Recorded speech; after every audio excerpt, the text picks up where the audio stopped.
layers, which I believe that every person has a cipher. They have a set of values that you can solve about them, that if you turn it in the right ways, you can figure out how to figure out their motivations, how to figure out their values, how to speak to them so that they'll listen, how to make them feel loved. And so that's the closest I've come to actually solving people. And it's the only way that I've found to interact successfully. And when you say solve, though, are you saying to be able to have like a useful interaction, or? To not be so baffled by people's choices. So I don't know if this is a pain point for you, but I was constantly feeling like I didn't understand where people were coming from, or they would be making choices and I didn't understand why, especially with friendships. And so I found that if I can figure out how they're coded, how they're wired, no longer do their decisions and their actions become baffling. Right.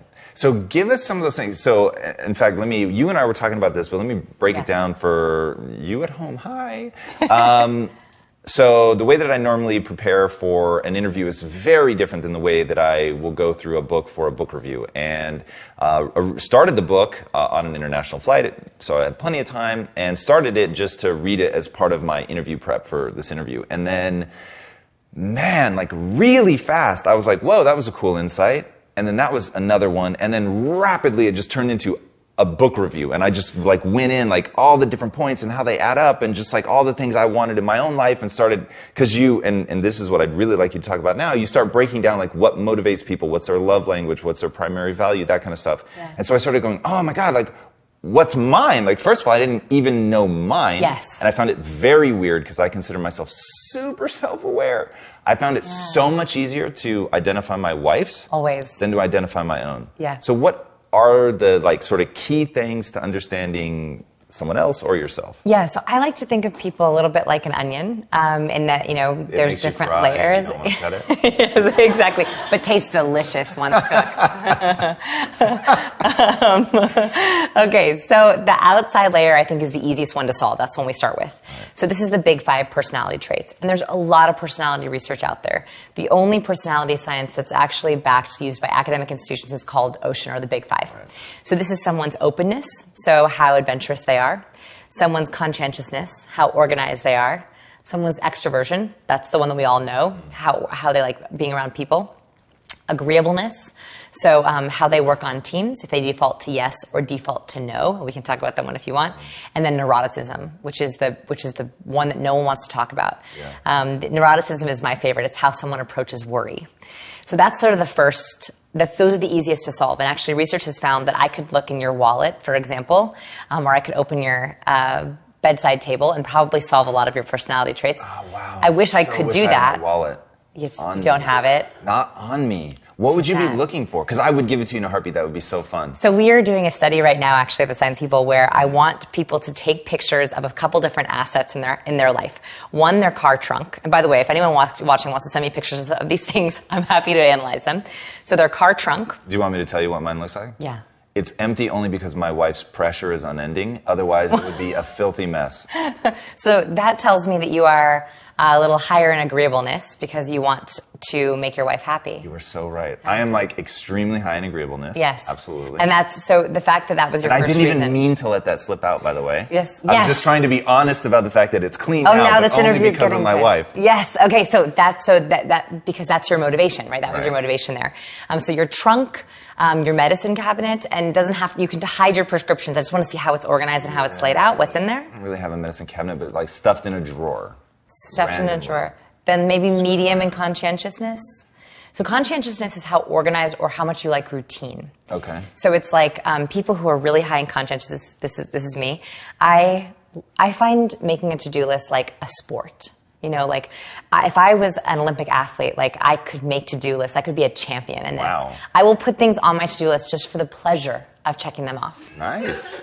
Someone's high in conscience. We got someone over there. I got you. We are the same. Yeah. Like alphabetizing gives me an adrenaline rush. Wow. You know what I mean? Some people jump out of airplanes, alphabetizing like a bunch of books by color and by author name. Wow. My goodness. So anyway, that's high in conscientious. Low in conscientiousness means you're much more easygoing, you're much more spontaneous. You feel that the creative process is going with the flow, and actually routine sort of boxes you in. So if your medicine drawer or medicine cabinet in it is like a little bit more haphazard. You don't really have a system to it. I would guess you're either medium, low in conscientiousness. Well, what's interesting is, so I'm very low. I'm about as low as you can get on the conscientiousness scale. It is only because my wife is muddling your ability to read because she forces me to hide it in a drawer. Yeah. Otherwise, it would just be left everywhere. Yeah. Everywhere. Yeah. Okay. So low in conscientiousness. And then which I hate that name, by the way, because that one made me feel weird about being low. Because I feel like I'm a conscientious person. I think about other people and what their needs are. Yeah. So it's funny you mentioned language. So language is a serious issue. So for example, the book has now gotten picked up in 10 other languages. And it's a problem. Thank you. But we're trying to figure out words. And for example, in Western cultures, there is an ideal personality type.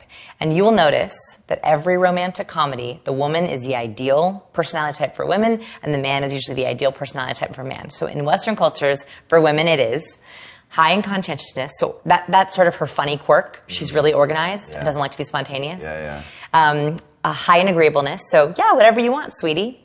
Either medium or high in neuroticism, so kind of a worrier, but it's cute and endearing.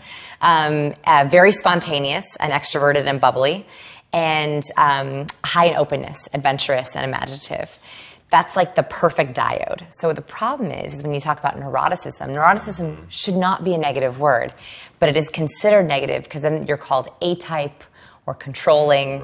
And so it's funny, language is actually a huge issue. So conscientiousness does not mean that you don't care about people.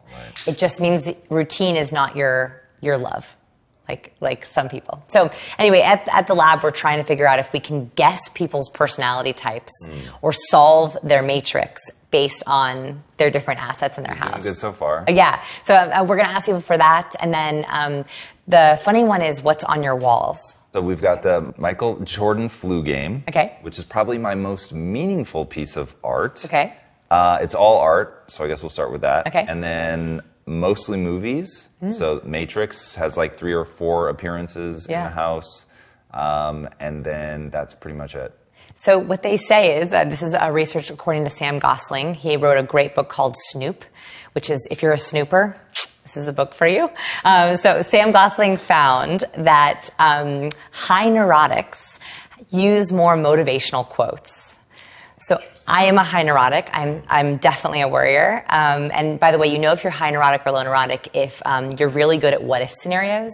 So high neurotics, we love pros and cons lists. We can think through every worst-case scenario ever.